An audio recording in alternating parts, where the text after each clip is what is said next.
Hi everyone, welcome back to Substack Coach.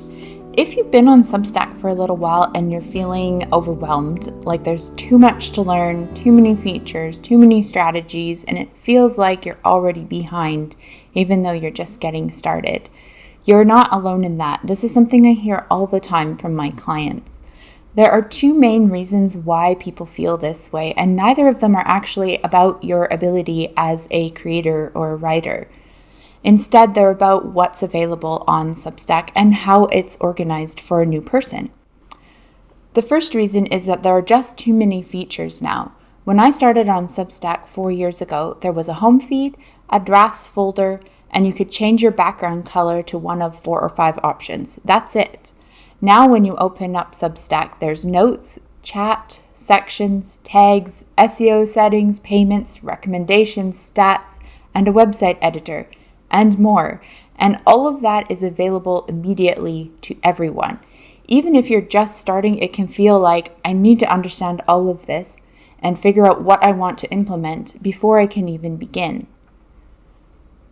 You don't need to use everything. Substack has evolved into more of a content platform or hub, not just a newsletter tool.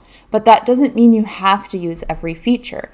Most people don't, not even those with large audiences.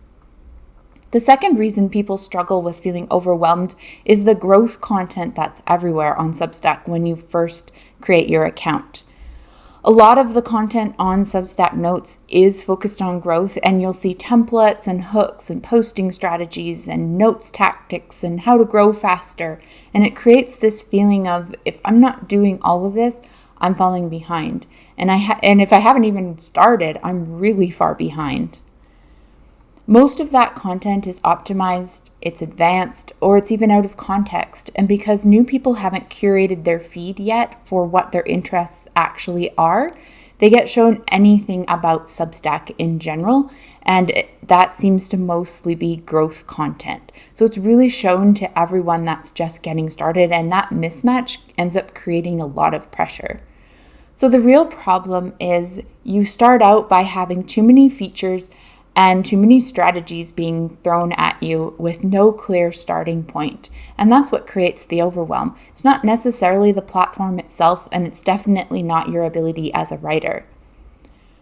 So a couple things to keep in mind. Substack is still growing, and it is not saturated yet. There's still room for new writers, there's room for new ideas, and there's room for people who are just getting started. You're not too late. But the Substack platform, it rewards clarity and consistency and good quality writing, not adding all the features or trying to grow really fast. So if you're feeling overwhelmed, we just need to take a step back and simplify things. Focus on just a few items. First of all, your topic. What are you writing about and who are you writing for? And then your publication basics, your name, your short description, your about page, and your welcome emails. And then you just need to write consistently, not perfectly, not constantly, but consistent quality content. And that's it. That's all you need to get started. Everything else, the notes, the growth strategies, the advanced layouts and everything, that can come later. So you don't need to understand all of Substack to start using Substack. And if you want a clear starting point, I've put together a simple guide. It's completely free on my Substack. It walks you through what actually matters at the beginning, what you can ignore for now, and where to go next when you're ready. You can find that linked below. And if you want more guidance like this, just subscribe to either the YouTube channel or the Substack. I focus on simplifying Substack, helping you understand how it works, and without overcomplicating things. See you next time.